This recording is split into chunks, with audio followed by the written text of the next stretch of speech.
Howdy YouTube, this is Steven, and I'm back with another lyrical analysis. This time I'll be analyzing the song Why featuring Juno by Ayumi Hamasaki. And the song Why comes from Ayumi's album 5, her mini album slash extended play album. And this lyrical analysis was requested by YouTube user LV90047 space period. So thanks a lot for the request. And as well, I got these lyrics from a website called ayumi.primenova.com. So thanks a lot to that organization. All right, let's just get into this. Here we go. Time has passed since then. What has changed? Let's see. What did the distance keep away from me? So I'm guessing Ayumi might be in a long distance relationship or something like that. Let's see. I moved a little away so as not to hurt you. Okay, so she put distance between herself and another person in order not to bring pain into that person's life. But was it actually because I didn't want to be hurt? So she distanced herself not to hurt this person, but then she's thinking, was it for this person or was it for myself? You know, did I not want to hurt this person or did I not want to get hurt myself? Good question. See, though we are apart, I can hear the voice calling my name. Wherever I may be, I seek for your back. Okay. So I'm guessing she's looking for his back. Alright, so when even though they're apart, Ayumi can still hear him calling her name. I'm assuming it's a him. I don't know. There was a dude in the video who also sings Juno, I'm assuming his name is. So I'm assuming it's a dude. If it's not, let me know why you might. Alright, so she's like, I can hear the voice calling my name. So I'm guessing she can hear his voice calling her name. And wherever she may be, she looks for his back. Wherever, she always is looking for this guy. Let's see, next. Why didn't I tell you more often? Like, quote unquote, I want to see you. And quote unquote, I feel lonely. I'm guessing, so why wasn't she more honest and upfront with the way she feels? I guess she was just afraid to be honest and upfront, because sometimes when you're too honest and too upfront, maybe people might want to take advantage of that, and maybe Ayumi has come from such a place of being hurt so many times that she doesn't want to be hurt again, doesn't want to be taken advantage of. So maybe that's why. Let's see. I didn't even know the difference between tenderness and selfishness. I'm guessing one is about being gentle, and one's about being self-absorbed and only caring about yourself. So I guess apparently Ayumi couldn't find a dictionary for a while, I guess. But I guess she eventually found one, so that's good. That's good for her. Let's see. The important thing was to meet our eyes. So to look at each other, I'm guessing, in the eyes. And not the number of words we exchange. So, look at each other, and it doesn't matter, how much we say, but rather what we say. Let's see. If I had thrown away my pride, if I had thrown away my pride, are the things different now? So if she put her pride aside, would things be different now? You might still have ended up hurt. They could be different, but they could not be different. It's kind of like a toss-up. It could have went either way, Ayumi, to be fair. It could have went either way. Because then you could be singing a song about, yeah, I gave you so much of myself, but I never received much back from you. You could be singing a song like that. So, It could have went either way, Ayumi, so don't beat yourself up too much. Just learn from your mistakes. Let's see. How many times did I try to say, quote unquote, I love you? And I couldn't, let's see, and couldn't I say so again and again? Question mark. So, and could not I say so again and again? How much stronger should we have been to make it better? So she tried to say I love you a lot of times. Like, all right, how many times I tried to say I love you, and I couldn't say it, basically. And I tried again and again, and then how much stronger would we have been to make it better? She couldn't say I love you because I guess Ayumi is withholding her feelings because, perhaps she's been hurt and she just doesn't want to. She's just not as open with other people as much as she used to be because she doesn't want to get hurt again. Ayumi has been through some things, See. Next, the dream we pictured in the future we promised each other have faded little by little since that day. And I lost sight of them. I try to reach out, but I can reach nowhere. Why? Wow. So it's like, why? ... Wow. And those are all the original lyrics to the song. The rest just repeats like the chorus and stuff. So, like, let's see. The dream we pictured in the future we promised each other. No, they couldn't fulfill that promise. They couldn't realize that dream. And it started to fade little by little, and they lost sight of it. Or at least Ayumi did. And she tried to reach out to the guy, but she couldn't reach him.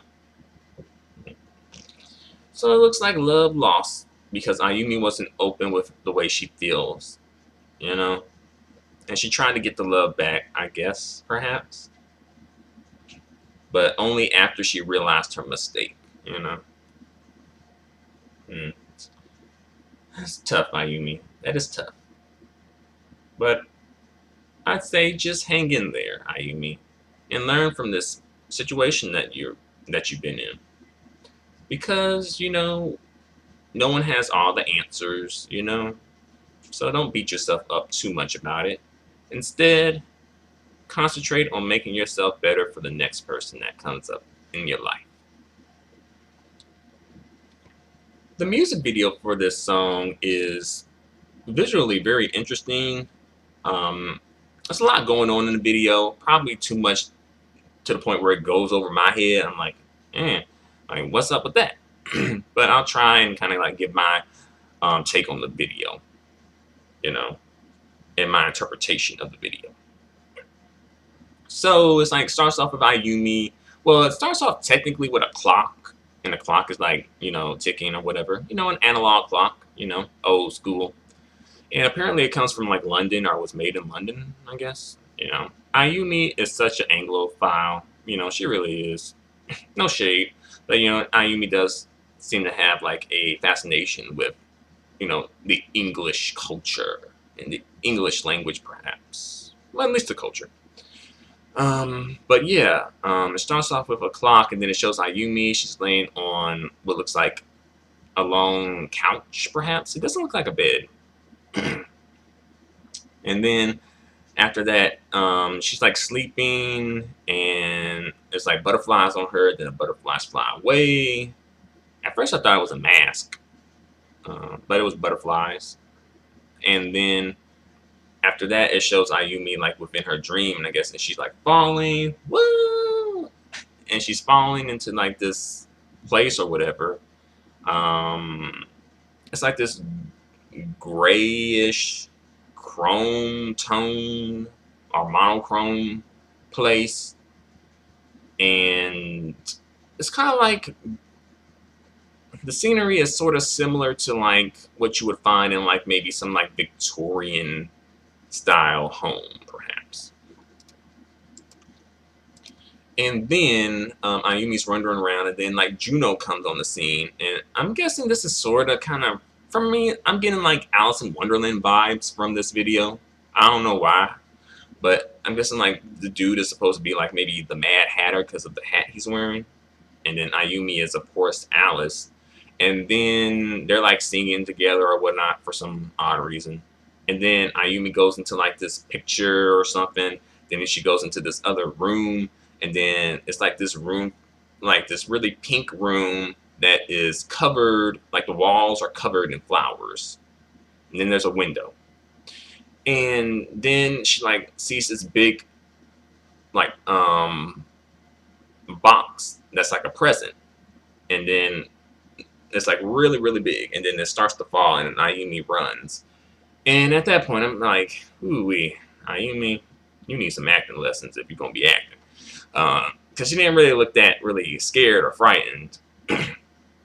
So at that point I was like, I was thinking like, Japan, you guys need to like make this a federal law that Ayumi cannot act outside of her music videos. Like, I don't want to see Ayumi acting in no Japanese dramas, no, not even commercials. I don't want to see none of that. I just want to see she can act in her music videos, but I need Japan to get on that and make that a federal law if they have not already done that. Just because of the fact of the acting she did when the box fell. Not to mention the other acting she's done throughout her career. But nevertheless, Ayumi still delivers when it comes to like, her music and stuff like that. Let's see what else happened. Then Ayumi, like this really large person comes out of the box once it falls, and then starts to kind of like pursue Ayumi. Then Ayumi runs into like outside of that room into like the monochrome area she was in before, where with Juno, and then like this other giant person starts to chase after Ayumi. Then she runs into like this little picture. Then she goes in. Then she's back in the room where she left, where the flowers were in the pink room, and the giant woman pursuing her. But this time she's the giant woman, and and the other woman's small. So they kind of switch places. It's kind of like Mario World. If you ever played the game, like Mario Brothers, sometimes they kind of do that when you get to a certain stage, and then for Mario and Luigi, sometimes the scenery and the monsters, or the enemies, are much bigger than them, and then you get to a stage where the scenery and the monsters are much smaller than them. So it's kind of like that. But more so, this is like an Alice in Wonderland type of thing going on, I assume, for some reason. I don't know. And then after that, Ayumi is like goes outside to this tree that's outside, and then she sees the Mad Hatter there, but then he disappears. And then the butterflies fly toward the tree, and the tree is bare. It doesn't have any leaves on it. So at first I thought it was the butterflies were leaves like coming back onto the tree, but then I'm like, okay. I look closer and I'm like, okay, these are butterflies, not leaves. Okay. So that's about it. I'm pretty sure there are just tons and tons of like visual metaphors that I just can't understand, or just can't, interpret at this point. But I'm guessing it's like Ayumi in a dream world. So maybe she's like looking at what may have been, or what could have been, and then